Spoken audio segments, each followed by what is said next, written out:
Todos pensam que este velho, solitário e virgem é o mais fraco de todos. Mas depois de ser nomeado instrutor para os Cavaleiros da Ordem Libéria, ele mostra a todos o quão forte ele é e acaba cercado por vilãs atraentes. Human, Kara. Na cidade, um homem na casa dos 40 treina com uma espada de madeira enquanto seu pai reclama que já deveria haver netos. O filho insiste que este é seu momento, mas o pai, que começou a ensiná-lo há 20 anos, diz que sua técnica é impressionante, mas o acusa de ignorar a família. O homem é logo recebido por alunos ansiosos e argumenta que administrar o dojo e atrair mais alunas demonstra responsabilidade. Além disso, ele nem é casado. Seu pai sugere namorar uma aluna, mas o filho afirma que o dojo não é para romance.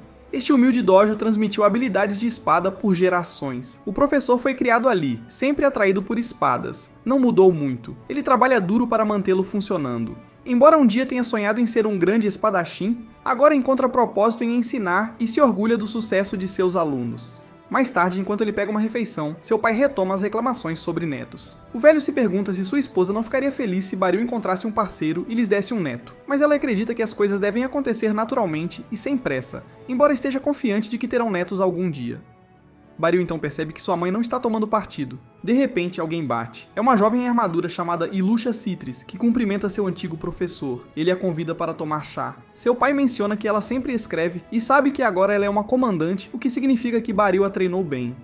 O professor pergunta por que ela está visitando e Ilusha diz que também está ensinando esgrima e recomendou Baril como instrutor especial, o que foi aprovado. O professor pensa que é uma piada até ela mostrar o documento oficial. O pai de Baril brinca que morrerá se ele não assinar e Ilusha diz que não é tão sério, mas haveria consequências. Ela veio de carruagem para levar Baril à capital à noite, para que possam conversar mais amanhã.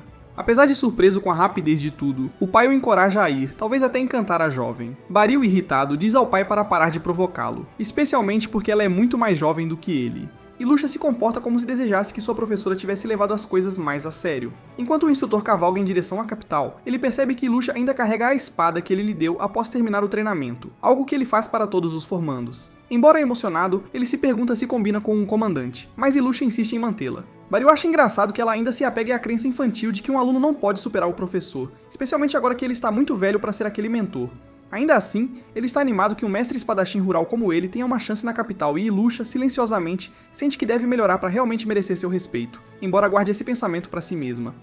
Eles chegam a Baltrane e Baril, deixado na sua posada, vaga pelas ruas, sentindo a sua idade. No dia seguinte, Ilusha diz às suas tropas que trouxe Baril para ser instrutor especial da Ordem da Liberdade, admitindo que não consegue nem sequer igualá-lo em habilidade. Quando ela o apresenta, Baril fica nervoso, mas eventualmente reúne coragem, faz seu discurso e espera ser útil e fazer a parceria funcionar. Ao final de seu discurso, um soldado pergunta discretamente se devem se preocupar, enquanto o outro parece irritado. Após dispensar os homens, o comandante elogia o novo instrutor e menciona que ele treinará os cavaleiros algumas vezes por mês, o que não afetará seu trabalho no dojo.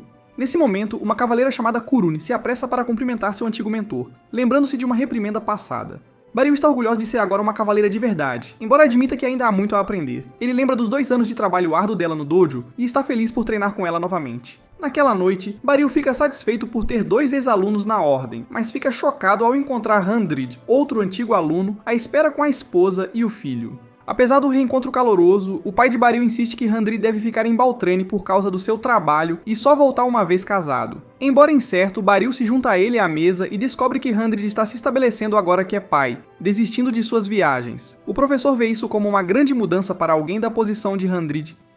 E enquanto Handrid se sente culpado, Baril sabe que foi seu próprio esforço, e não apenas o treinamento que o fez ser quem ele é.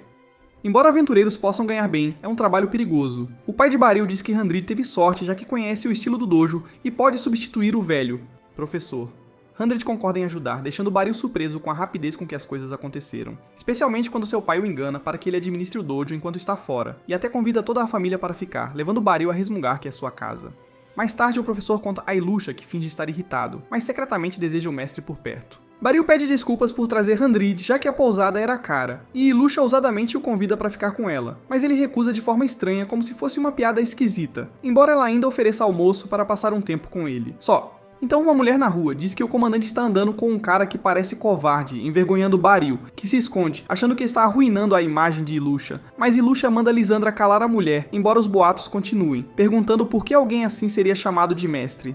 Baril então percebe que ela tem um distintivo de aventureiro de rank preto. Lisandra encara alguém desconhecido até perceber que é o mestre Baril. Como esperado, ele não a reconhece. Já se passaram 20 anos. Ela se reapresenta como Sarena Lisandra, a garota que ele uma vez acolheu e ensinou esgrima. O nome desperta sua memória de encontrá-la perdida perto do rio e treiná-la. Agradecida, Sarena compartilha seu sucesso e se pergunta por que ele está com Citris. O comandante explica bruscamente que Baril agora é um instrutor da Ordem da Liberdade e que eles estão procurando um lar para ele em Baltrane. Sarena, imperturbável, diz que, como ex-corretora de aventureiros, ela pode ajudar melhor do que Citris. Eles eventualmente encontram um lugar para Baril, e embora ele esteja grato, deseja que eles se deem bem. Eles partem após se despedirem e ele os observa ir, pensando que está velho demais para a vida na cidade, mas feliz que seus ex-alunos se importam. No dia seguinte, um cavaleiro poderoso vence facilmente quebrando a espada de madeira do oponente. Após o duelo, Ilucia Citris declara que Mestre Gardinet assumirá como instrutor. Rejeitando o novo professor, um cavaleiro poderoso afirma que somente os fortes podem treinar membros da Ordem da Liberdade e exige prova de habilidade. Baril pergunta quem ele é e Citris revela que ele é Hemglit Stroth, o vice-comandante da Ordem. Stroth desafia o sensei e Gardinet aceita para provar seu valor. Embora relutante, Baril entra na arena cercado por cavaleiros duvidosos, e ele não os culpa. Drought zomba da bondade do comandante, dizendo que isso pode levar a decisões ruins, um ponto com o qual Barrow concorda silenciosamente, embora espere não perder feio e envergonhar Ilucia. O duelo começa com Drought atacando ferozmente. Gardinet bloqueia cada golpe, ciente de que ser atingido poderia ser desastroso. Ele vira a lâmina no meio do bloqueio, contra-ataca e acerta o queixo de Drought com o pomo. Preocupado, ele pergunta se Drought está bem, o que só o deixa mais irritado. Eles recomeçam, e Barrow lamenta tê-lo atingido, achando impróprio para um professor. Antes do segundo round, Drought avisa que não cairá em outro truque. Drought avança novamente com ainda mais força, mas Barrow defende bem. Embora Barrow saiba que o garoto é mais rápido e forte, seus movimentos previsíveis dão ao sensei uma vantagem. Lendo o próximo ataque, Barrow contra-ataca e derruba Drought para trás. Furioso, Drought usa seu movimento característico de quebra de espada, mas Barrow desaparece e reaparece atrás dele, com a lâmina nas costas dele. Chocado com a derrota, Drought rapidamente se torna um fã, implorando para aprender a técnica. Mais tarde, Drought organiza uma celebração em uma taberna para a promoção de Barrow, pedindo desculpas por duvidar dele. Barrow entende, é natural questionar um estranho. Depois de alguns drinks, Ilucia lembra ao delegado que ela o avisou sobre a habilidade de Barrow. Kiruna faz uma piada sobre a resistência deles para beber, admitindo que não consegue acompanhar. Hamlet elogia novamente a técnica de Barrow, e Barrow explica que simplesmente acompanhou o movimento de Drought. Kiruna acha que parece fácil e Ilucia concorda, mas apenas para um mestre.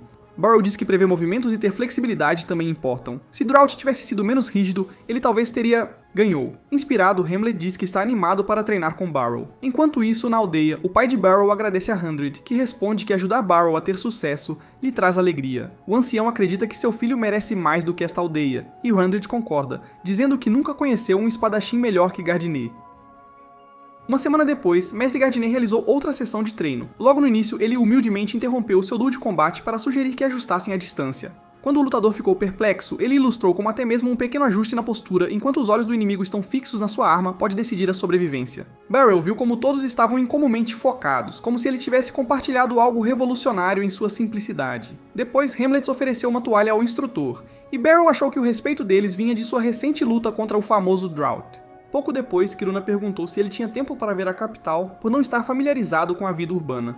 Barrow achou inteligente acompanhá-la, e ela parecia encantada por guiá-lo. Naquele momento, ele sentiu-se seguro de seu lugar, pelo menos por... agora. Enquanto isso, durante uma reunião de estratégia, o comandante do batalhão foi informado que os planos da Ordem da Liberdade foram aprovados e que era necessário um orçamento. Quando perguntaram sobre o novo treinador, Ilucia Citris admitiu que ele havia superado as expectativas. Mais tarde, ela ponderou como o domínio da espada poderia levar à liderança, embora isso tivesse um grande custo pessoal. Ela não podia abandonar seu mestre, lembrando-se de quando conheceu Barrow pela primeira vez. Gardan, a família dela havia se mudado para perto do dojo dele após ouvir elogios sobre seu ensino. Como as áreas rurais eram frequentemente negligenciadas pela Ordem, seus pais insistiram em aulas de autodefesa. A pedido de sua mãe, a jovem Ilucia conheceu um instrutor gentil que rapidamente deixou uma forte impressão. Logo, ela começou a treinar, sendo guiada pacientemente através de movimentos básicos e exercícios exigentes que a desafiavam. Nos 18 meses seguintes, ela treinou duro e ficou cada vez mais habilidosa e confiante. O que mais significava para ela era como Barrow sempre celebrava seu progresso, por menor que fosse.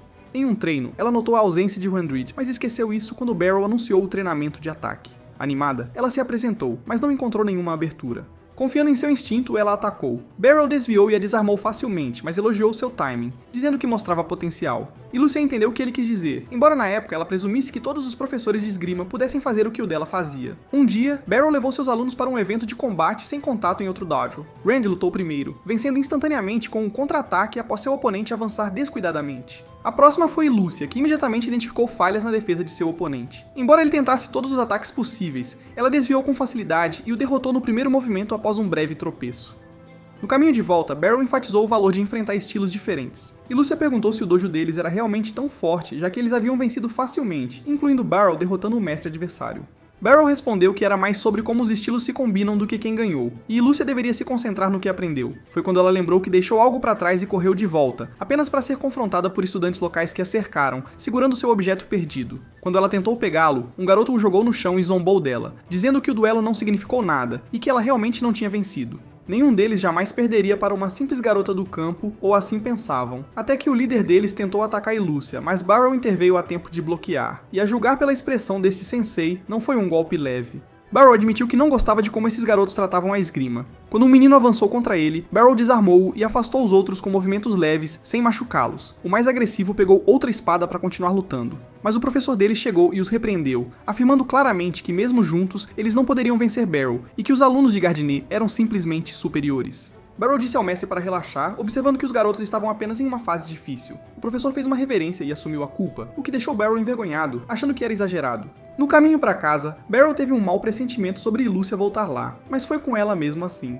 Depois que ele se machucou, ela se sentiu culpada e, em vez de repreendê-la, Barrow assumiu a culpa e pediu desculpas por não tê-la impedido. E Lúcia chorou, não de medo, mas porque percebeu que quando as emoções transbordam, as lágrimas vêm de qualquer maneira. Para confortá-la, Barrow sugeriu comer algo. Algum tempo depois, professor e aluno enfrentaram-se novamente em um duelo de treino. Gardiner expirou profundamente e começou, mas Lúcia fez um movimento decisivo, superando-o e pela primeira vez vencendo seu mentor. Naquele dia, ele lhe deu sua espada pessoal, acreditando que ela estava pronta, mesmo que tivesse dúvidas. Embora se sentisse indigna, ela aceitou, dividida entre ficar e partir. Querendo honrar seu mestre, Citris entrou nos testes da ordem. Sua incerteza desapareceu quando ela as dominou. Ninguém conseguia igualar os reflexos e a precisão que ela aprendeu. Ao ascender rapidamente a comandante, ela percebeu que o talento de seu mentor merecia reconhecimento, não obscuridade. Quando finalmente teve a autoridade para escolher um instrutor, anos haviam se passado, mas seu mestre continuava tão habilidoso quanto antes, talvez até melhor em encontrar o tempo. Alguns podem achar que a mulher estava exagerando, mas ela estava determinada a provar que seu professor merecia reconhecimento, então tomou a iniciativa. Agora Lúcia retorna à sua equipe e pergunta a Hemblitz sobre o treinamento. Ele menciona que Beral impressionou novamente. O professor foi com Kirumi explorar a capital. Lúcia sente um lampejo de inveja. Ela queria levá-lo para um encontro adequado, mas deixa isso de lado quando Hemblitz perde a deixa. Enquanto isso, Beral está fascinado pelo mercado agitado da cidade, tão diferente de sua casa no campo. Kirumi sugere dar uma olhada no distrito oeste, mas Beral prefere as vistas ao norte. Ela o provoca, dizendo que só pessoas do interior gostam disso, fazendo-o perceber o quanto se sente deslocado.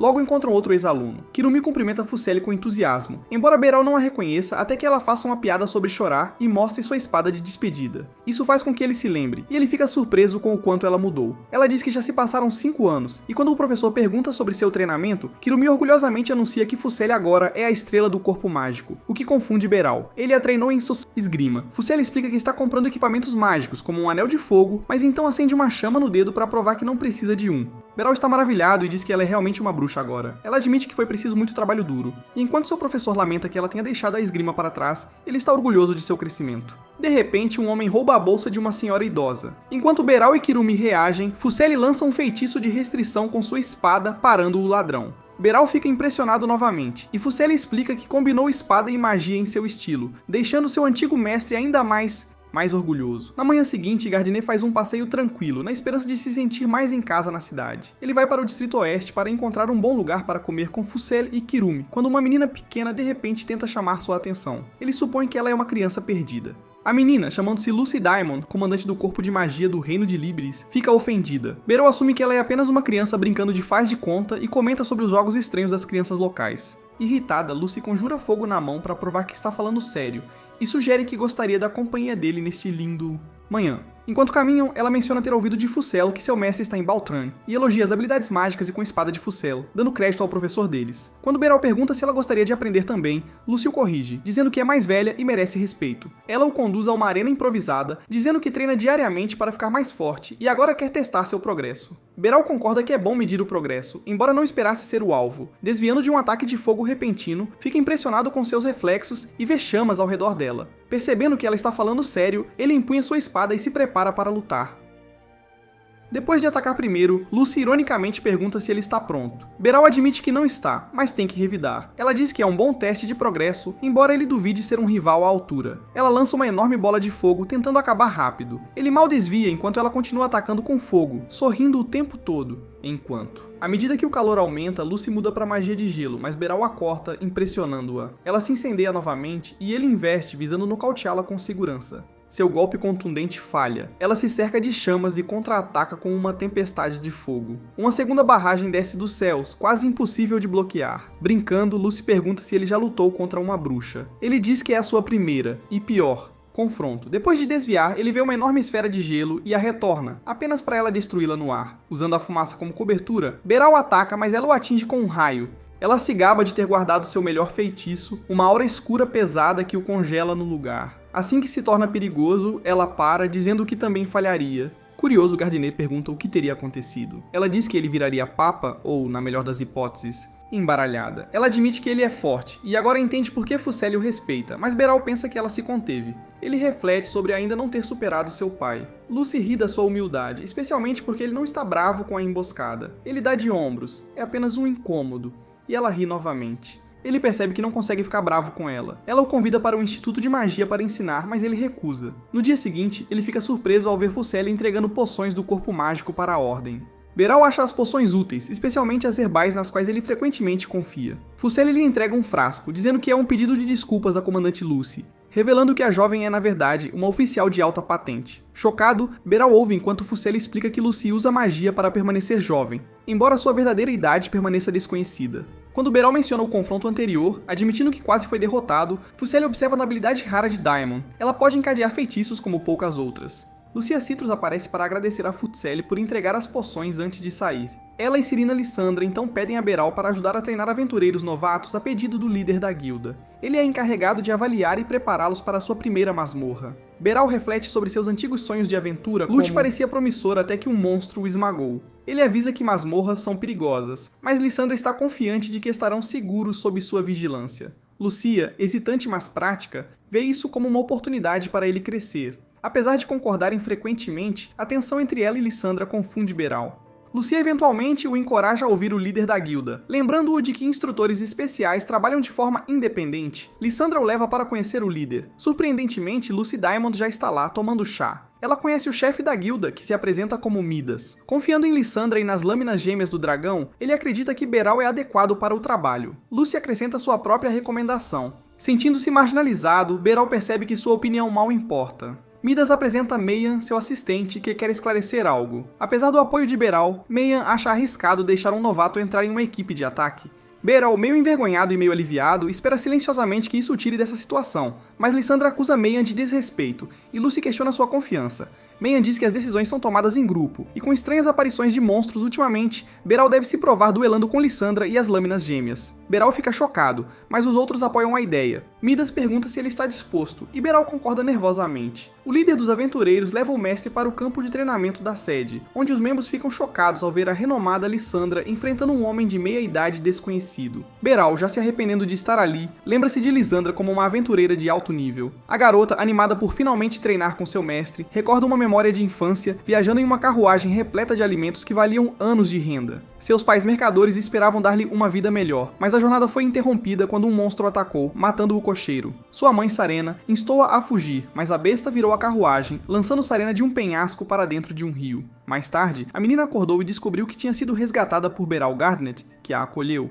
Quando ele perguntou sobre o ataque, o trauma a dominou. Na época, Beral morava com os pais, e embora ninguém soubesse o que aconteceu com a família da menina, ele pediu para cuidar dela até que encontrasse um novo lar. Sarena ficou retraída, irritável e quieta durante dias, mas aqueles ao seu redor permaneceram pacientes e cuidaram dela. Um dia, ela assistiu Beral treinar com uma espada de madeira e mostrou interesse. Incentivada a experimentar, a prática de espada tornou-se parte de sua rotina. Ela se aproximou de Beral, que se tornou seu mentor e a ajudou a recuperar a confiança. Eventualmente, ela começou a treinar no dojo e sentiu um forte sentimento de pertencimento. Seu sensei, sempre gentil, acreditava que ela tinha talento, especialmente com espadas gêmeas. Mais tarde, a família de Beral encontrou um novo lar para ela, mas prometeu que ela sempre poderia voltar. Grata, ela saiu em lágrimas, embora desejasse poder ficar. 20 anos depois, agora conhecida como Lissandra, ela se tornou uma aventureira de categoria ouro. Quando perguntada por quê, ela disse que queria ver o mundo.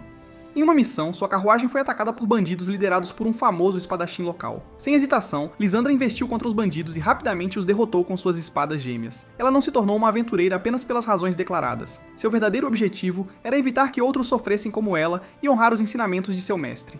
Agora, diante do homem que mudou sua vida, Sarena o cumprimentou como fazia na juventude, e ele sorriu tocado por sua lembrança. Embora ela não fosse mais sua aluna, ele escolheu homenageá-la com um duelo digno. Lissandra atacou de cima com suas lâminas de madeira, obrigando Beral a se defender contra sua velocidade impressionante. Embora ele esperasse sua habilidade, sua velocidade ainda o surpreendeu. Lissandra, emocionada pela chance de lutar com seu mestre, lutava para acertar um golpe, sabendo muito bem que poderia não conseguir, mesmo estando em seu melhor. No entanto, a chance de enfrentá-lo com sua força atual a fez sorrir. Beral estudou cada movimento, impressionado com sua resistência e dedicação, mas então ele encontrou uma abertura. Ele capturou sua lâmina esquerda com a dele e a desarmou, aproveitando o momento para prendê-la no chão. Após declarar vitória, os aventureiros comemoraram, impressionados com o duelo. Neds admitiu que foi incrível e Lissandra, como de costume, o elogiou, embora ele tenha confessado que teria perdido se a luta tivesse durado mais 10 segundos. Ele percebeu que a garota ainda não havia dominado a mão esquerda, e ela concordou que precisava treiná-la para igualar a dominante. Lucy chegou rindo vendo um instrutor dar uma palestra para uma turma avançada, enquanto Migon se desculpava por duvidar de Gardnet. Sempre humilde, Beral aceitou e passou o treinamento do aventureiro novato para o mestre espadachim,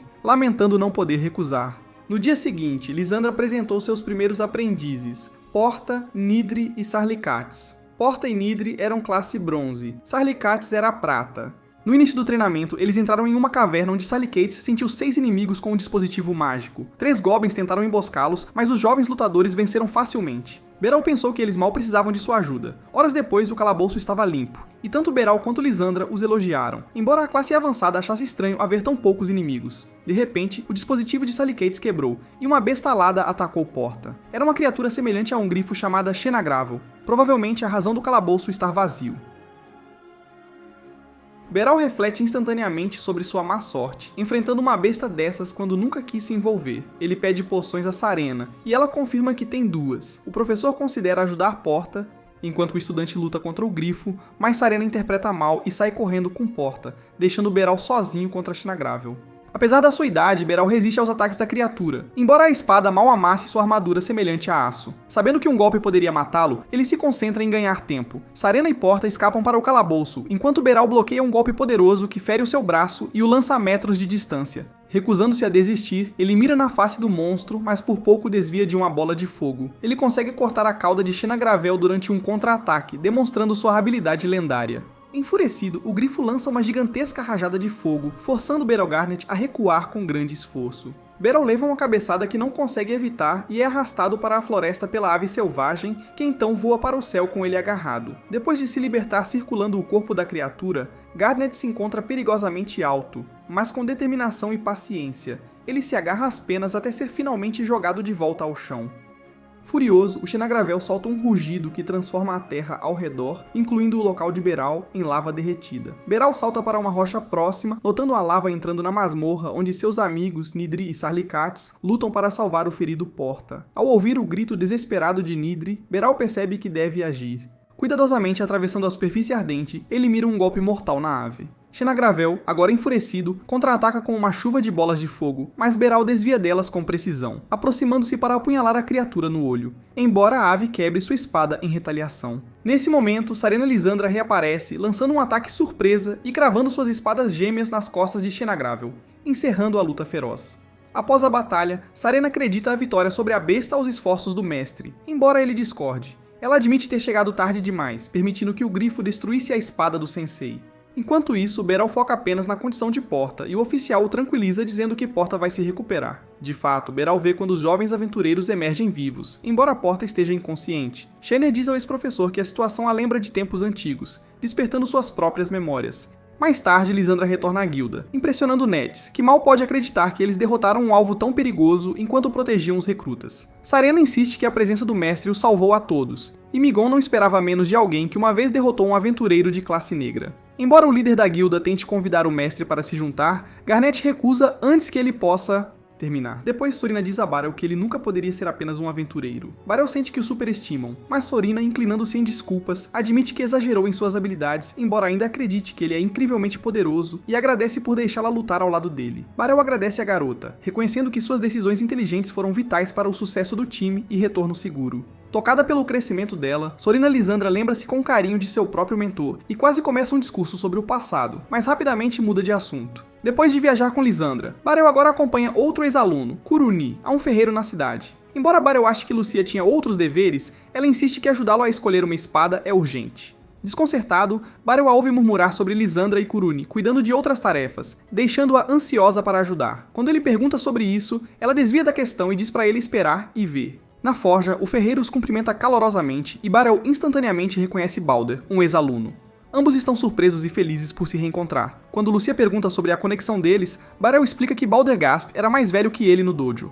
Naquela época, Barel esperava que o treinamento o ajudasse a fabricar espadas melhores. Ele está feliz que Balder agora administre sua própria forja, embora Balder esteja divertido com a surpresa de Barel. Kuruni pede para afiar sua espada curta, mas Balder recomenda substituí-la devido a danos. Lucia acha estranho, já que Kuruni normalmente mantém o equipamento de Kuruni. Quando Barel pergunta como a espada está, Kuruni diz que é leve e fácil de usar. Gardener sugere que ela experimente um Zweihander mais pesado de 2 mãos. Apesar de sua pequena estatura, Kuruni manuseia facilmente e decide comprá-la. Com sua decisão tomada, Barel começa a procurar uma espada. Embora Lucia sugira uma arma personalizada, ele está satisfeito explorando a loja. De repente, Shirina aparece procurando por Balder e esbarra em Lucia, reacendendo sua rivalidade silenciosa pelo favor do professor. Barel intervém para apaziguar a tensão e pergunta por que Lysandra veio. Ela explica que quer forjar uma espada longa com a garra do grifo abatido. Balder, surpreso por ser Xenagravel, questiona a necessidade de outra arma, mas Lysandra diz que é um presente de seu mestre que tanto a ajudou. Barel acha que ela merece ficar com a garra, mas Lucia argumenta que a Ordem deveria ter fornecido equipamentos melhores. Ainda assim, Lysandra insiste sentindo-se em dívida por erros passados. Enquanto Gardener considera, Balder sugere aceitar e Barel concorda, agradando Serena, mas desapontando Lúcia. Enquanto Barel examina um material raro, a expressão de Balder mostra que ele espera algo mais grandioso do que a espada simples que Barel pediu. Balder pede uma semana para fabricar a arma, e assim que Barel espera algum tempo livre, ele o arrasta para o campo de treinamento. Como ele recomendou a espada de 2 mãos, agora deve ensiná-la. Ele explica que o poder das Zweihander vem de golpes amplos e balançados usando o impulso, não apenas a força, e destaca o ricaço para equilíbrio. Kuroni luta até que Barel aconselha mover-se a partir dos quadris, após o que ela melhora rapidamente, lembrando-o de seus primeiros dias. Naquela noite, Barel vai a uma taverna para relaxar e celebrar o crescimento dela. Depois, enquanto vagueia pelas ruas, uma menina com capuz tenta furtá-lo. Ela invoca uma enorme bola de fogo para escapar, deixando para trás um colar que Barel encontra e inspeciona curiosamente. Enquanto isso, a ladra foge para um esconderijo onde é repreendida, mas defendida por seus companheiros.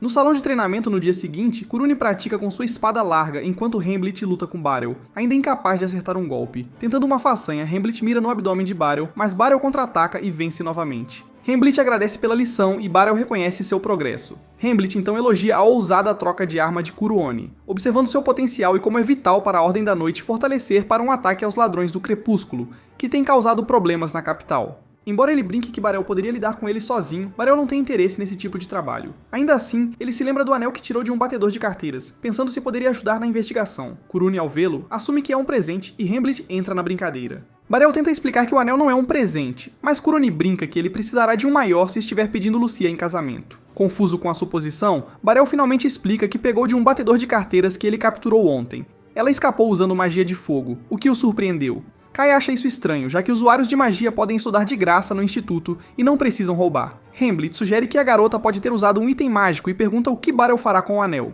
Barel diz que vai devolvê-lo, e Hemblit lhe diz para deixá-lo na mesa de ordens dos cavaleiros, o que ele faz. Resolvido isso, Barel decide não perseguir a garota, embora o olhar dela ainda o incomode. Mais tarde, enquanto explora o mercado imobiliário, ele fica chocado com o quão caro tudo é. Barel poderia tecnicamente pagar o item graças ao seu pagamento da Ordem dos Cavaleiros, mas ainda era um preço alto. Enquanto hesita, ele nota uma garota atrás dele olhando ao redor e vai ajudar, apenas para perceber que é a mesma garota que tentou roubá-lo na noite anterior. Quando ele menciona um anel, ela o ataca pensando que ele o roubou. Barel a acalma e explica que já o deixou na recepção da Ordem dos Cavaleiros. Como ela não pode ir lá sozinha, ele pergunta se ela o roubou, mas ela nega, e isso é suficiente para ele oferecer ajuda. Ele sugere que ela vá com ele, apontando que será mais fácil recuperar o anel se ele garantir por ela. Embora claramente irritada, ela concorda. Na sede, Barel recupera o anel, mas hesita, querendo falar com ela primeiro, bem quando Lucia aparece e tira a conclusão errada, assumindo que a garota é a filha secreta de Barel. Barel nega a acusação e todos entram para que ele possa explicar as coisas para Lucia. Quando ela entende, Lucia pergunta o que ele quer fazer em relação a Mui. Normalmente, Lucia aprenderia, mas Barel não quer colocá-la em apuros. Ele pergunta se ela vai parar de roubar, mas ela desvia da pergunta e exige o anel de volta. Sua honestidade em não mentir faz Barel vê-la como uma boa garota no fundo. Lucia, tendo ouvido Mui usar magia em Baal, pergunta se veio de um acessório ou era natural. Mui diz que era seu próprio poder. Lucia explica que ter talento mágico significa que o reino a apoiará, então não há necessidade de roubar. Mui se abre e diz que precisa de 5 milhões de DOC para reviver sua irmã, conforme prometido por seu chefe. Barel percebe que o chefe está mentindo, a ressurreição é impossível, mas sabe que Mui ainda não vai acreditar nele. Lucia sai para verificar algo, deixando Barel e Mui a sós. Ele oferece biscoitos, ela recusa, embora claramente faminta, então ele traz pão para ela. Ela devora e Barel se sente aliviado por tê-la encontrado após ver sua tristeza no dia antes. Mui retorna com um anel, pronta para partir após ficar além do tempo, mas Lucia entra correndo, tendo ouvido de Lucia que Mui tem potencial mágico. Como chefe do corpo mágico, Lucia convida para se juntar ao instituto, mas Mui recusa. Ela está economizando 5 milhões de DOC para pagar um mago para ressuscitar sua irmã. Lucia, atônita, diz que magia de ressurreição não existe, mas Mui insiste que viu. Na verdade, o mago apenas mexeu o cadáver usando telecinesia, o que Mui, cega pela tristeza, confundiu como real. Lucy, suspeitando de um golpe, exige o nome do feiticeiro e promete pagar se for verdade, mas puni-lo se não for. Mui revela o nome dele. Crepúsculo, líder dos ladrões do Crepúsculo. Lucy leva Barel para confrontá-lo, deixando Lucia para trás para evitar chamar a atenção. No esconderijo perto da estrada principal, Lucy entra arrombando. Enquanto Barel lida com os bandidos defendendo Mui, Lucy confronta Crepúsculo, que ataca com equipamentos mágicos. Ele a levanta com telecinese, o mesmo truque que usou para enganar Mui, e zomba dela por acreditar nele. Quando ele prepara uma bola de fogo, Lucy o nocauteia com magia de vento. No andar de cima, Barel derrota o resto e silencia um que insulta Mui. Lucy arrasta Twilight para fora e o força a confessar. Mui, devastada, descobre que sua irmã realmente se foi. Os cavaleiros chegam para prender a gangue, mas Lucia nota que o equipamento de Twilight sugere algo maior. De longe, uma figura encapuzada aciona um dispositivo que mata Twilight e reporta ao Papa, que está satisfeito. A ponta solta foi eliminada, e os cadáveres servirão aos seus planos sombrios. No dia seguinte, após o treinamento, Lucia puxou o mestre para o lado para compartilhar as notícias. Twilight havia morrido durante o transporte para a prisão, explodindo misteriosamente e deixando para trás apenas seus implantes encantados. Estes estão agora sob exame usando o núcleo mágico. Testemunhas, incluindo a própria equipe de Twilight, estavam perdidas, confirmando a teoria de Lucy Diamond de que outra pessoa o estava controlando. Enquanto isso, Barel pegou sua espada personalizada, forjada a partir dos ossos de uma besta apontada. Embora ele achasse um pouco chamativo, Kirun insistiu que combinava bem com ele e até a deixava inquieta ao sentir sua lâmina. Aceitando isso, Barel decidiu experimentar. No caminho para o salão de treinos, ele admitiu que nunca se sentiu à vontade usando uma espada. Então, eles esbarraram em Lucy, que precisava da atenção do mestre, forçando Kirun a perder a estreia da espada. O professor dirigiu-se à propriedade de Lucy Diamond, onde ela mencionou encorajar Mui a se juntar ao Instituto de Magia. Durante o chá, juntou-se a eles Ilroy Hallman, um padre de Svin, vizinho de Fëanor. Ele e Lucy explicaram que todo o equipamento mágico de Twilight veio de Svin, incrustado pelo homem do bispo Hevius, Sarlion, que havia contratado Twilight para coletar corpos. Uma vez capturado, Twilight provavelmente foi descartado por meio de controle mágico. Hevius vinha coletando corpos, perseguindo o que ele chamava de milagre de Svin, o que outros conhecem como feitiçaria. Lucy explicou que este milagre, acreditado ser a ressurreição, é dito ser um ato divino que apenas Svin, o verdadeiro deus, pode realizar, embora seja amplamente considerado como mito. Ainda assim, Hevius está obcecado em provar que é real. É necessária uma ação, mas é complicado. Ele está atualmente na igreja de Svin, no norte de Libras, e a Ordem planeja convocá-lo amanhã. Se ele fugir para casa, alcançá-lo será quase impossível. É por isso que a ação rápida é fundamental. Um confronto direto com a igreja poderia desencadear uma crise internacional, e como um humilde padre não posso desafiar um bispo. É aí que entra Beryl Gardiner. Ele também esperava que essa missão pudesse levá-lo ao corpo da irmã de Mui, dando à menina um encerramento. Com isso, o espadachim aceitou o trabalho, justamente quando encontrou Mui chegando com os suprimentos que Lucy havia solicitado. Ele ficou aliviado ao ver Lucy cuidando dela e notou o quanto ela havia crescido. Mui sentiu algo mexer dentro dela, ainda sem entender por que esse homem a tratava com tanta cordialidade. Lucy disse suavemente que é normal os adultos cuidarem das crianças. Ainda assim, Mui estava confusa. Ela uma vez tentou roubar o professor, mas agora eles lhe ofereciam abrigo. Percebendo isso, Beryl disse-lhe para não pensar demais e focar em sentir-se segura, pois ninguém ali lhe faria mal. Ela tinha um futuro que valia a pena. Abraçando. Mui, ainda cautelosa, começou a confiar um pouco, comovida pela gentileza deles. Embora sobrecarregada, ela se esforçava para permanecer forte. Enquanto isso, Ravius recebeu uma entrega há muito esperada, e Beryl observava atentamente o bispo. Enquanto o seguia, um homem encapuzado parou Beryl na rua, revelando-se e acusando o da ruína de Twilight. Beryl suspeitou que ele fosse um cavaleiro sob Sphyn, e ele estava... Certo, o homem chamou reforços e recuou, deixando 3 soldados para confrontar Gardiner. Invocando o poder de Xian, eles fortaleceram seus corpos e atacaram, colocando Beryl em verdadeiro perigo. Forçado a responder, ele desviou e derrubou um, percebendo o verdadeiro poder de sua nova lâmina. Mais 2 atacaram, e logo outros 3 se juntaram à briga. Um súbito surto de magia rasgou o campo de batalha, dispersando os atacantes e salvando Beryl. Ficelle apareceu, conjurando um feitiço, correndo para ajudar seu antigo mestre, com Kirune logo atrás, espada em punho, investindo contra o inimigo. Eles alegaram que estavam apenas passando quando o viram em perigo, embora Beryl duvidasse disso. Ainda assim, ambos lutaram ferozmente, derrubando soldados com habilidade e força. Quando os aprimoramentos dos cavaleiros se esgotaram, chegaram reforços, mas as mulheres insistiram que podiam lidar com... Beryl, confiando nelas, retomou sua missão e entrou na igreja, onde Bispo Ravius esperava com o comandante inimigo. Ravius ordenou ao homem, Sper, que eliminasse Beryl, então invocou o poder de seu deus. As caixas de suprimentos se abriram, revelando corpos que se levantaram como mortos-vivos. Horrorizado, Beryl reconheceu Uma, a irmã de Mui, inconfundível com seu colar e cabelo azul. Enojado, mas resoluto, ele abateu os zumbis, seus corpos desaparecendo em chamas azuis até que ela finalmente se aproximou, impossível de ignorar. Em vez de desembainhar a espada imediatamente, Beryl abraça a garota, lamentando o que ela se tornou. Só então ele corta o pescoço dela, oferecendo-lhe a mesma misericórdia que aos outros. Ela lentamente se desfaz como cinza ao vento, consumida pela mesma chama azul, deixando apenas o colar que uma vez compartilhou com a irmã. Beryl guarda-o, juntamente com o pesado remorso de fazer parte de um momento tão trágico.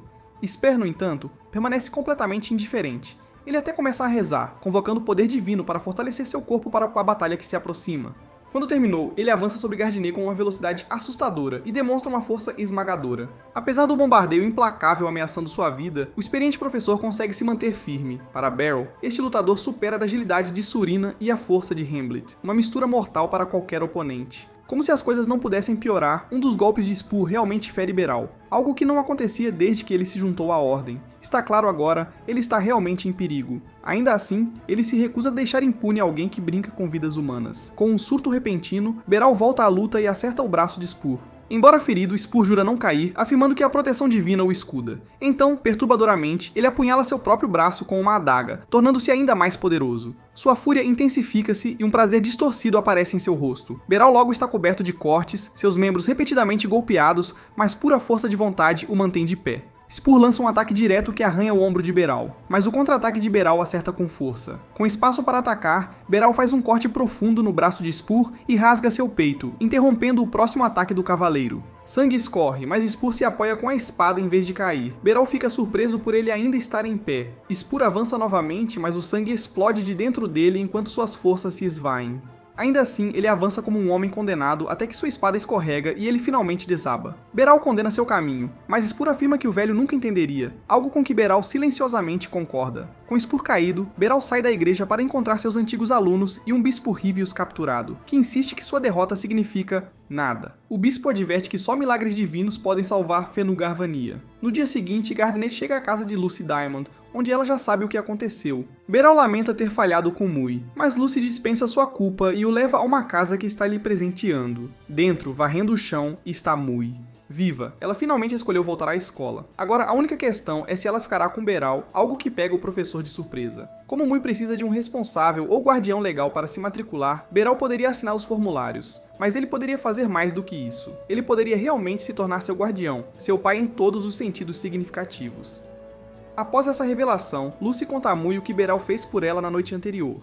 É hora, ela diz, da garota acreditar que alguns adultos ainda se importam. Ao ouvir isso, Mui desce o corredor e pergunta se pode ter um quarto, mas antes que alguém responda, ela entra como se já fosse dela. É quando Beral entende que acabou de se tornar pai. O sorriso dele diz tudo, não há como voltar atrás.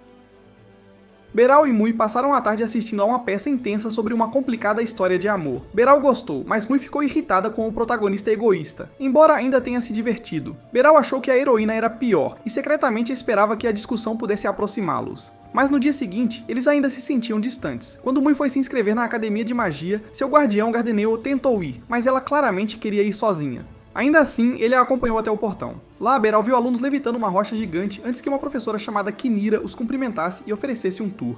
Beral concordou de forma desajeitada enquanto Mui congelava, tímida mas doce. Kinira riu e os levou pra dentro. Beral estava maravilhado, até as janelas eram de vidro verdadeiro. Quando perguntado por uma recomendação, ele casualmente mencionou o comandante Diamante, o que deixou Kinira atônita. Enquanto os estudantes passavam e a cumprimentavam educadamente, ela explicou que eles eram treinados como magos de elite, com boas maneiras incluídas. Beral silenciosamente se perguntou se Mui se encaixaria. Kinira os levou a uma sala e explicou que Mui não precisava fazer o teste de admissão. Sua carta garantia a vaga, ela só precisava escolher uma área de foco. Um pouco nervosa, Mui disse que só conseguia invocar fogo, então Kinira sugeriu magia ofensiva e descreveu brevemente os 5 tipos. Mui também tinha que decidir sobre a vida nos dormitórios, então Kinira a mostrou o local. Mui ficou maravilhada. O lugar era enorme e bonito, com refeições diárias, um horário rotativo para banhos e um quarto mobiliado. No caminho para fora, Mui chamou de um sonho, e Beral a convidou para almoçar no centro, secretamente esperando que ela ficasse. Ele se preocupava que ela pudesse não se entrosar. Talvez ela fosse apenas tímida perto de homens mais velhos. A charcutaria estava cheia, mas Sorina apareceu e os convidou para entrar. Beral agradeceu a ela pela espada, mas ela acenou com a mão. Depois de tomar um gole da sua bebida, ela perguntou sobre a Mui. Beral hesitou, depois disse que ela era a garota de quem ele estava cuidando agora. Sorina quase cuspiu a bebida por alguma razão estranha. Depois tossiu e rapidamente se desculpou por interromper. Quando a comida chegou, Beral perguntou sobre o trabalho. Ela disse que as caçadas de monstros perto da capital eram mais frequentes ultimamente, não por causa de criaturas, mas porque uma delegação de Svina Gardania estava visitando Liberes para a cúpula anual da Aliança e a cidade precisava estar segura. Beral ficou surpreso que aventureiros tinham responsabilidades nacionais. Depois do almoço, ele disse a Mui para ir para casa, já que ele tinha que passar pelo QG da Ordem. Antes de ela sair, ele pediu a Sorina para dar alguns conselhos a ela, especialmente sobre a escola de magia. Começando... Diretamente como sempre, Sorina advertiu que apenas os melhores sobrevivem no instituto e desistir não é uma opção com Beral como mentor. Mui admitiu que ele era forte, o que irritou Sorina. Ela não gostou de como a garota se referiu ao professor. Beral interveio para aliviar a tensão e Sorina admitiu que exagerou por respeito a ele. Como Mui parecia entender, Sorina desejou-lhe boa sorte. Mui agradeceu e saiu.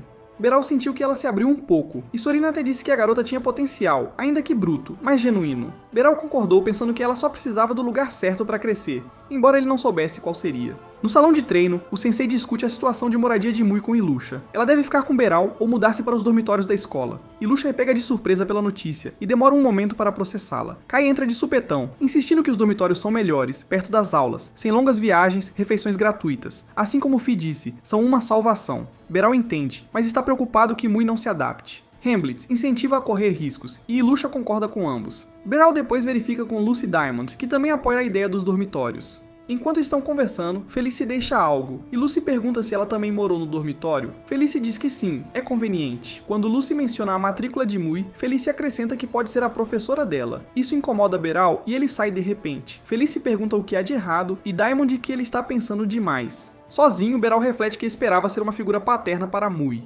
especialmente porque ela nunca teve um, e sentiu uma alegria silenciosa quando ela uma vez reivindicou um quarto como seu. Embora ele quisesse ser um bom exemplo, Beral sabia que o conforto de Mui vinha em primeiro lugar e ela estava claramente encantada com os dormitórios. Mais tarde, ele chega em casa com mantimentos quando Mui reclama de um barulho vindo de uma cômoda. Investigando, Beral encontra um buraco atrás dela e 3 ratos correm para fora. Alarmado, ele abre as janelas e pega uma vassoura, pronto para lutar. Mui, sem se impressionar, diz para ele se acalmar, mas ele insiste que mordidas de ratos são graves. Ao avançar, os ratos desviam facilmente. Mui menciona casualmente que está acostumada com roedores do seu antigo bairro e Beral responde que ela não terá que viver assim mais, algo que a toca profundamente. Um rato escapa enquanto os outros zombam de Beral. Ele larga a vassoura, agarra o casaco e tenta prendê-los, falhando repetidamente. Frustrado, ele finalmente perde a paciência e lança a mesa, esmagando um com uma fúria selvagem e determinada. Dizem para julgar os resultados, não os métodos. Um rato foi capturado, mas outro escapou para o banheiro. Ele saltou para a banheira e Beral o perseguiu, sem entender seus instintos. O rato zombou dele, pousando em seu ombro. Então, um lampejo de fogo surgiu. Mui tinha entrado silenciosamente, assustando-o para as mãos de Barel. Ela desapareceu sem uma palavra. O rato o mordeu antes de ele jogá-lo pela janela. Vingança ou bondade? Naquela noite, Barel consertou a parede e retomou sua vida. Enquanto cozinhava, sentiu um calor silencioso. Mui tinha chamado por ele quando estava com medo e até ajudou. Talvez ela ficasse bem. Ela se juntou a ele na cozinha, ele entregou-lhe pão, mas ela estava lá para ajudar. Ele pediu que ela descascasse bacon. Ainda assim, uma tristeza suave pairava no ar. Justo quando estavam se aproximando, ela planejava ir embora. Talvez passar os feriados em casa fosse melhor. Eles comeram juntos. Ele agradeceu e ela disse que queria aprender a cozinhar. Ele disse que não havia pressa, mas ela disse que precisava aprender agora. A comida do dormitório era de graça. Ele não entendeu. Então ela disse que ficaria. Ele argumentou que o dormitório era melhor, mas ela se manteve firme. Finalmente alguém se importava e ela queria retribuir. Ele só precisava dizer como. Suas palavras o deixaram em silêncio. Ela o provocou sobre ratos, fazendo-o sorrir. Ela disse que tudo o que sempre precisou foi calor. Tocando, ele prometeu fazer sopas diariamente. Ela revirou os olhos e disse-lhe para abandonar o sorriso esquisito antes de correr para os dormitórios. No dia seguinte, durante o treino, Lucia se aproxima do instrutor com notícias que ela afirma poderem impactar o futuro dele. Alguns estudantes olham nervosos para o comandante, esperando algo sério, mas é apenas um problema de roupa. Uma delegação de Santa Gardena está visitando Baltrain. Barel menciona que Soraya já o informou, o que irrita Lucia, mais um ponto em sua rivalidade silenciosa. Ela explica que o grupo deles protegerá os convidados, e ela também quer organizar uma reunião entre Barel e ambas as famílias reais. Enquanto Kiruni, Hemblitz vê isso como uma chance de aumentar sua reputação. Beryl continua sem entusiasmo, modesto como sempre.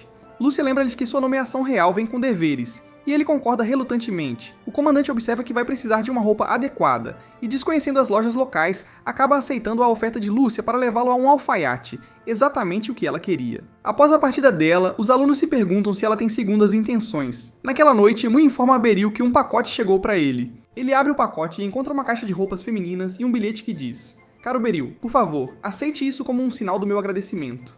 Não há assinatura, e Beryl suspeita que possa ser do padre Ebruin. Mui observa que as roupas com babados não são muito o estilo dela, mas o pai dela ri e a incentiva a dar uma olhada. Há muitas opções para escolher. Durante o jantar, ele compartilha que foi designado para proteger VIPs e precisa de roupa formal para um evento com Lucia. Ele a convida para ir junto, mas ela recusa instantaneamente. Ele a cutuca dizendo que Citrus é ótimo com crianças, mas o tom irritado dela o faz parar. O que a está incomodando?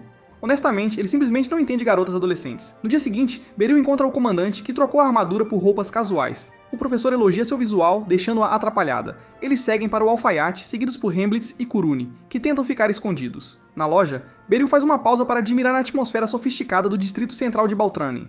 Embora confiante, ele admite que se sente um pouco deslocado. Lucia o tranquiliza. Lá dentro, o alfaiate cumprimenta calorosamente a senhorita Citrus, enquanto Beryl fica maravilhada, impressionada com as prateleiras intermináveis como uma criança em uma loja de doces. O rapaz do interior duvida do seu senso de moda para o grande evento e deixa Lucia escolher. Infelizmente, ela escolhe um gibão terrível e pergunta se ele gosta. Mesmo com a lojista enaltecendo, Beryl mantém sua posição e pede outra opção. Ele começa a questionar se entregar o controle a ela foi uma má ideia. Ele não está disposto a sair vestido como um sofá florido. Para evitar isso, ele mostra interesse em uma roupa marrom simples. Lucia acha que é muito sem graça, mas ele insiste. Então ela pede à lojista para segurá-la enquanto eles continuam a explorar. Lojas. Do lado de fora, dois estudantes observam silenciosamente. Lucia convida Beryl para almoçar e quando ele concorda, ela sorri. Kuruni e Hemblitz começam a suspeitar que algo mais possa estar acontecendo. Ela o leva a um restaurante sofisticado onde ele claramente não se encaixa. Ele nunca viria aqui sozinho. Quando a comida elegante chega, ele hesita em comê-la. Enquanto isso, Lucia comemora silenciosamente ter conseguido um encontro não tão sutil, sorrindo enquanto ri descontroladamente. Beryl a observa e ela percebe que pode ter exagerado. Hemblitz e Kuruni observam por trás de uma planta, surpresos ao ver o normalmente sério comandante tão feliz. Kuruni comenta que isso realmente parece um encontro de verdade. Drat brinca que isso deve contar como um encontro, mas Kuruni insiste que não é. Naquela noite, Beryl e Lucia voltam para casa. Apesar de percorrer várias lojas, ele fica com a primeira roupa. Lucia lembra brevemente de uma vez em que o professor assumiu a culpa por ela ter acabado em perigo após ir a um dojo sozinha. Ele tentou confortá-la com uma refeição, mas eles nunca chegaram a comer. Hoje parecia que finalmente conseguiram concluir aquele momento. Sem dizer muito, Lucia se despede dele.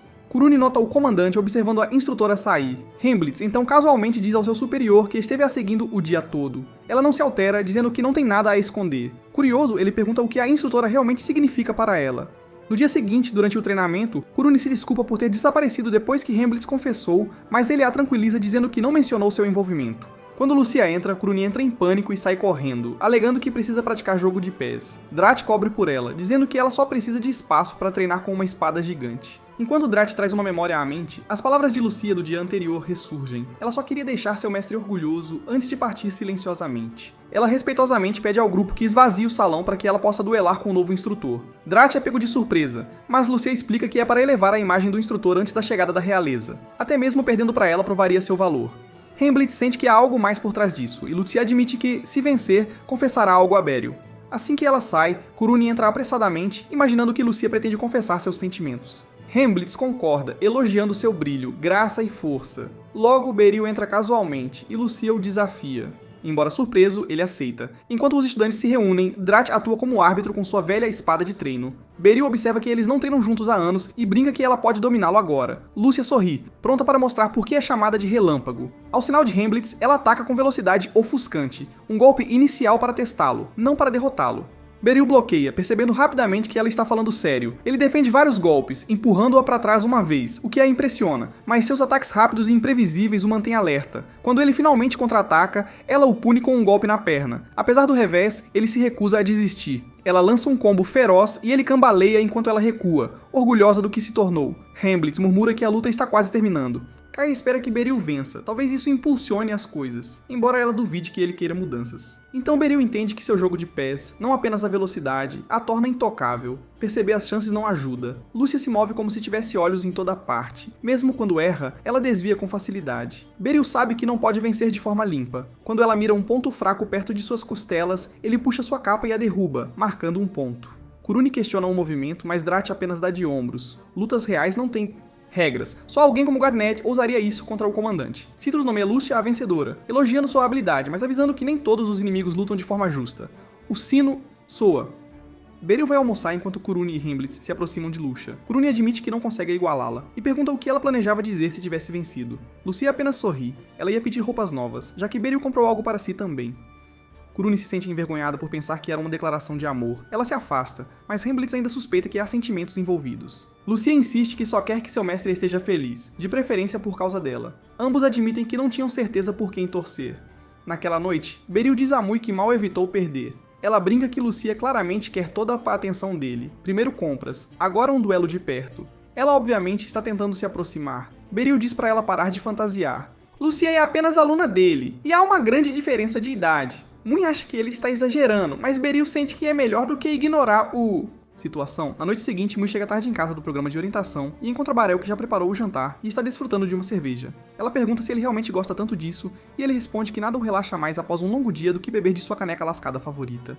Ele então percebe que Mui está carregando uma sacola e pergunta sobre isso. Ela mostra a ele seu novo uniforme e livros de magia para iniciantes que pegou emprestado do instituto, os quais deve devolver em boas condições. Barel sorri com orgulho. Ela está quase uma estudante oficial, mas ele se lembra que os estudantes lá têm mochilas escolares e pergunta se ela conseguiu uma. Como ela não tinha, ela assume que não está incluído. Ela diz que seu saco servirá, mas Barel insiste que ela precisa de uma bolsa adequada. Mui não se importa de qualquer forma, mas fica tocada pela preocupação dele. Enquanto isso, Sorina é convocada pelo mestre da guilda, que a informa sobre uma missão. Aventureiros de classificação platina encontraram e prenderam um monstro perto da capital, mas a guilda ainda não agiu devido à incerteza sobre sua capacidade de lidar com ele. O líder da guilda perguntou a Sorina se ela estaria disposta a ajudar, mas ela explicou que seu poder sozinho não seria suficiente contra uma ameaça tão séria. Nesse momento, alguém bateu na porta para informá-la de que um visitante tinha vindo procurá-la. Enquanto isso, do outro lado da cidade, Beryl descobriu uma boa loja de bolsas e entrou, apenas para perceber que não fazia ideia de qual tipo de bolsa Mui gostaria. O lojista notou sua confusão e ofereceu ajuda. Beryl disse que estava procurando uma mochila escolar, e o dono rapidamente adivinhou que seu filho devia estar se matriculando no Instituto Mágico.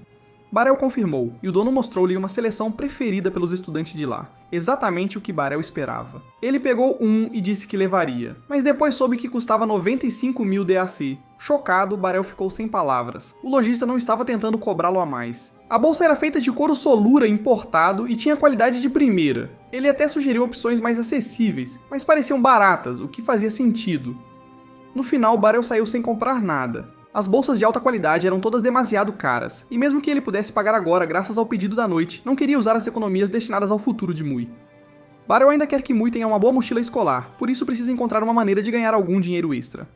A caminho de casa, ele esbarra com Sorina, que parece preocupada. Curioso, ele pergunta o que está acontecendo. Sorina explica que recebeu uma missão difícil e não sabe como lidar com isso. Ela pede desculpas por ser egoísta, mas espera que Barel possa ajudá-la. Inicialmente, ele duvida que seria de alguma ajuda em algo que ela considera complicado, mas assim que Sorina menciona que há pagamento envolvido, ele rapidamente concorda. No dia seguinte, eles estão andando de carruagem para o local da missão e Barel verifica novamente se a única tarefa deles é capturar um cavalo específico vivo. Sorina confirma isso e explica que o cavalo é um presente para a família real de Svin, que está visitando para um evento diplomático. Quando Barel pergunta se foi contratada pelos membros da realeza liberiana, ela diz que sim, por isso não poderia recusar e precisava da ajuda dele. Assim que chegam, encontram a equipe que avistou o cavalo pela primeira vez, e Sorina pede uma atualização. Um homem informa que eles já garantiram a área.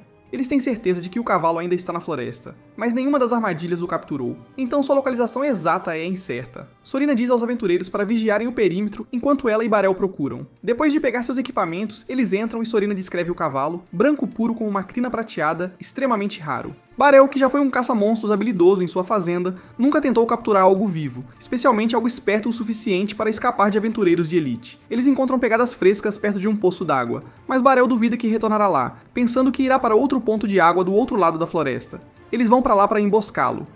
No caminho, Sorina pergunta casualmente se as coisas com Mui estão indo bem. Barel, pego de surpresa, diz que as coisas melhoraram, embora ele ainda tenha dificuldade em compreendê-la. Sorina fica surpresa, dada sua experiência em treinar crianças, mas nota que ensinar e ser uma figura paterna são papéis muito diferentes. Eles finalmente chegam ao poço de água e Sorina explica o plano. Quando o cavalo aparecer, ela se move para trás dele, enquanto Barel assume a frente para bloquear sua fuga. Então, ela disparará uma flecha acolchoada, que deve assustar o cavalo para que ele avance rapidamente, diretamente na rede de Barel. É uma estratégia sólida, mas Barel teme que o cavalo presente se assuste com uma flecha. Sorina garante a ele que as flechas têm pontas de tecido para evitar ferimentos. Com isso resolvido, eles se separam e esperam.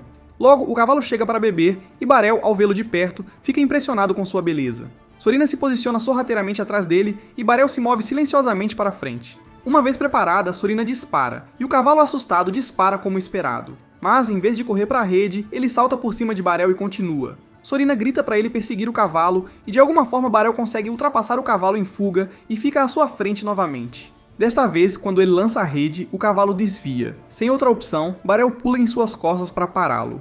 Mas como ele nunca montou antes, cai imediatamente. O cavalo simplesmente fica parado, quase como se zombasse do fracasso de Barel.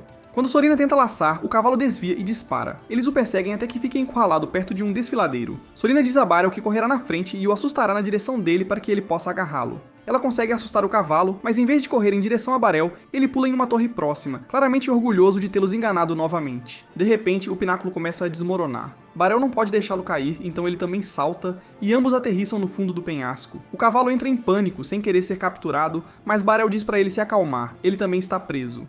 E não pode pegá-lo, mesmo que quisesse. Não há como subir de volta, e o cavalo também não. Então a única opção é atravessar o riacho. Barel pensa em nadar, mas a corrente deixa claro que é uma má escolha. Em vez disso, ele empunha sua espada e corta uma árvore para formar uma ponte. O cavalo parece perceber que Barel está ajudando e segue calmamente. Enquanto atravessam, Barel escorrega, mas o cavalo o salva. Agradecido, Barel percebe que agora estão se dando bem, e quando Sorina chega, não há mais necessidade de capturá-lo. Eles retornam o cavalo à cidade, e o líder da guilda agradece a Barel, já que tarefas como essa podem impactar o futuro da guilda. Como prometido, Barel recebe uma recompensa generosa. Com isso feito, eles seguem caminhos diferentes. Barel compra uma bolsa para Mui com o dinheiro, mas quando chega em casa, ela não está lá. Ele supõe que ela saiu para fazer compras. Logo, Mui volta e fica surpresa porque ele realmente comprou uma bolsa para ela. Embora tenha dito que não precisava de uma, ela está feliz por tê-la. Ela agradece e também lhe dá um presente, uma nova caneca de cerâmica para substituir a dele que está lascada. Ela esclarece que comprou ela mesma depois de conseguir um emprego por meio de Serena, trabalhando duro para poder comprá-la. Isso explica porque Serena continuava trazendo-a. Mui incentiva Barel a experimentar a caneca, e para sua surpresa, a cerveja tem um sabor muito melhor do que na sua velha de madeira. Assistant ela ouviu que a cerâmica melhora o sabor e sabia o quanto ele amava sua bebida, então economizou lavando pratos. Barel fica profundamente comovido com a gentileza dela. O dia seguinte é o primeiro dia de aula de Mui. Embora ela diga que ele não precisava vir, Barel a acompanha para se despedir. Depois que ela embarca na carruagem escolar, ele vai para o salão de treinamento, onde Kuruni nota que ele está com um humor excepcionalmente bom. Então Aleutia chega, dizendo a ele que o comandante e o vice-comandante de Sphene apareceram e pede para ele se juntar à reunião. Barel concorda, pensando que é sábio ficar de olho em Sphene. Na reunião, ele fica chocado ao ver que a capitã de Sphene é uma de suas ex-alunas, Rose.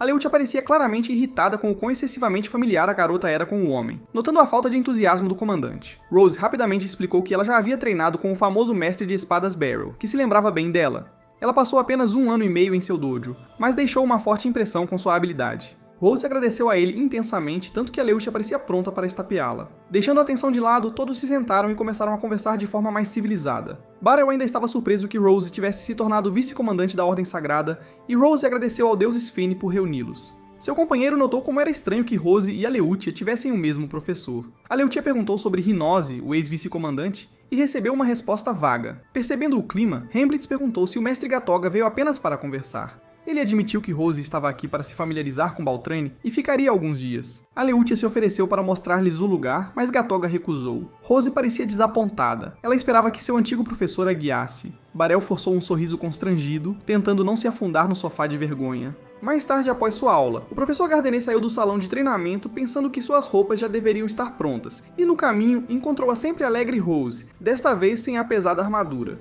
Sem demora, ela disse que veio ver seu querido mentor e ficaria encantada se ele a fizesse um tour pessoal. Então Barel, a contragosto, mostra Baltrane a ela. Durante o passeio, ele pergunta quando ela se juntou à Sagrada Ordem. Ela diz que foi logo depois de sair do dojo, persuadida pelo comandante Gatoga a servir o país, mesmo que um dia tenha sonhado em descansar em redes e ver o mundo. Barel entende, tendo ele mesmo se tornado professor de repente, e Rose relembra com carinho sua época favorita de treinamento com ele e orando a Sphene. Ele menciona sua recente promoção a vice-comandante, mas ela minimiza, dizendo que provavelmente só precisavam de alguém. Ao avistar crianças perto de uma ponte, ela comenta como as coisas mudaram rapidamente e depois muda de assunto, dizendo que sente falta do Sr. Mosha e da senhorita.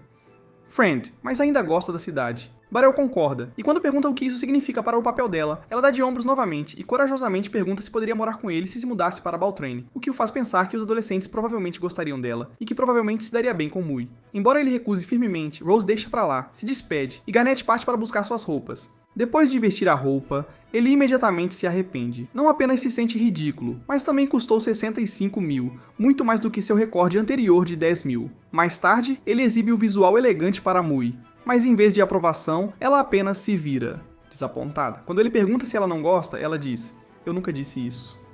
Não era o que ele esperava ouvir, mas como Mui é difícil de impressionar, Barel já está acostumado. Ela o chama para o jantar e ele volta a vestir suas roupas habituais. Quando ele retorna, ela diz tranquilamente que ele fica melhor assim. Ele acha que a ouve, mas não insiste. No jantar, elogia sua comida e pergunta sobre a escola. Mui diz que seus colegas a arrastam por aí. Hoje para a biblioteca, ontem para a sala de arte, anteontem para a música. E isso é cansativo. Barel diz que provavelmente estão ajudando-a a explorar, mas esse é o problema para ela. A escola parece não ter fim. Hoje foi pior. A biblioteca estava cheia de livros densos de magia que não faziam sentido. Um tinha tantas palavras difíceis que ela não conseguia entender, o que lembra Barel de suas próprias dificuldades com formulários escolares. Então ele se oferece para ajudá-la a aprender qualquer coisa que ela achar confusa. Na manhã seguinte, a comandante Aleutia informa sua unidade que o príncipe Glenn de Steven Advenia se juntará a eles por 3 dias. Ele fará um tour pela capital com a princesa Salácia em traje completo. Barel sente que este é o momento que ele estava esperando. Aleutia enfatiza a responsabilidade deles de proteger a realeza. O detalhe de segurança da princesa inclui ela própria, Hemblitz e Barel. Quando a realeza chega em Baltrane, Aleutia saúda S. Salácia, que menciona os elogios de Aleutia sobre o instrutor Gardener. Glenn logo aparece com Rose e Gatoga, provocando Salácia sobre como o sol a favorece. Rose tenta recuperar a atenção de Barel, mas ele mantém-se profissional. Uma carruagem chega para o príncipe e a princesa, e Aleutia sinaliza para Barel prosseguir. Sabendo que é um engodo, Barel entra em um veículo diferente. Rose oferece-se para acompanhá-lo, mas ele recusa, instando-a a seguir ordens. Enquanto se movem pela cidade, Barel observa as ruas lotadas de soldados gerenciando o tráfego. Glenn e Salácia de repente param em uma loja após notarem um acessório de cabelo. Ninguém se opõe, e Salácia experimenta. Glenn a elogia. Uma grande multidão se forma, deixando Barel impressionado. Hemblitz explica que todos estão aqui pelos membros da realeza. A multidão aplaude enquanto Glenn e Salácia saem. Gatoga avisa o príncipe para não causar mais atrasos, e Glenn concorda. Na multidão, Barel vê uma pessoa suspeita, mas não encontra nada e assume que foi imaginação. Mais tarde, eles são recebidos no castelo com um banquete. Durante o almoço, Barel conta a Bleutia e Hemblitz que sentiu uma presença ameaçadora mais cedo. Embora incerto, Hemblitz reforçou a segurança. Enquanto os membros da realeza cumprimentam os cidadãos no pátio, 3 atacantes mascarados rompem a guarda. Gatoga reage instantaneamente, seguida pela equipe de elite. Rose pega seu escudo, e Barel começa a sentir que algo está errado. Os atacantes não parecem ser assassinos. No entanto, mais 3 saltam de um telhado agarrando bombas de fumaça. Aleutia rapidamente ordena que o príncipe e a princesa entrem, enquanto uma fumaça densa envolve a entrada do palácio, cegando os guardas. Um inimigo avança contra Gardener com uma lâmina, que ele mal consegue bloquear, desviando um golpe em seguida. O sensei avisa sobre armas envenenadas enquanto Gatoga chuta um inimigo para trás, mas não com força suficiente para detê-lo. No meio do confronto prolongado, Aleutier exige saber quem é o responsável, enquanto Helmblitz leva areia nos olhos. E até Barel, o espadachim de elite, luta. Ele bloqueia um chute giratório, mas cambaleia com a força, percebendo que deve dar tudo de si ou perecer.